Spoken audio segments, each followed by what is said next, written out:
Good afternoon, Lewis. I thought I'd follow your lead and make a video about maths today, which is of course my specialist area of expertise. So we're going to do a quick video about infinite sums because I feel like YouTube videos just don't cover infinite sums in quite the right level of detail that I would appreciate. So let's get on to it. So here's our sum. S equals a half plus a quarter plus an eighth plus a 16th plus etc.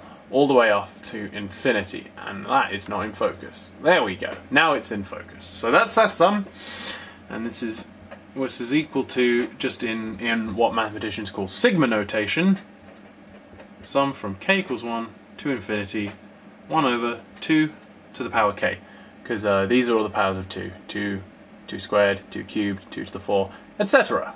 All good so far? All good so far. So, assuming this sum converges, what we're going to do is we're going to multiply by 2, 2s equals twice a half is just 1, plus twice a quarter is a half, plus twice an eighth is a quarter, and so on.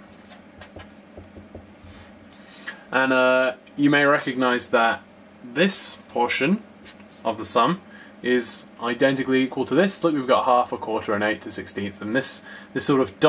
is where the confusion may arise. We've sort of pushed the sum one place down, but because it goes on quote unquote forever, it doesn't actually matter. So I told you it was a hand wavy way.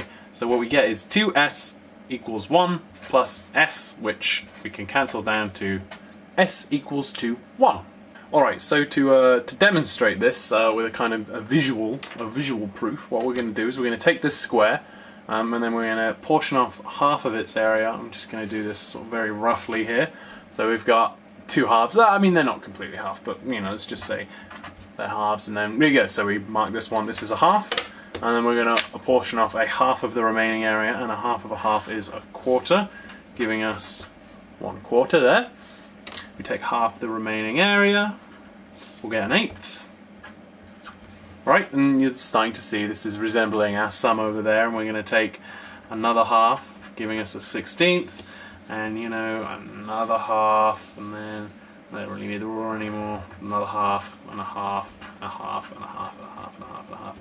And as you can see, it sort of makes sense. We take a half, and then we add in a quarter, and then we add in an eighth, and then a 16th, and then a 32nd, a 64th, 128th, 256, 512, 124.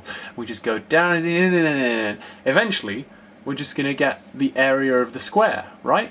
And because this is half of the area of the square, the whole square is going to be equal to sort of 1 square, which is sort of justification for why s equals 1 here. As I say, there will be a follow-up video where I do things a little bit more rigorously, and if this doesn't kill the viewership, then that definitely will. But anyway, Lewis, I hope you've enjoyed this brief insight into my dark, twisted mathematical fantasy, and I will see you on Monday.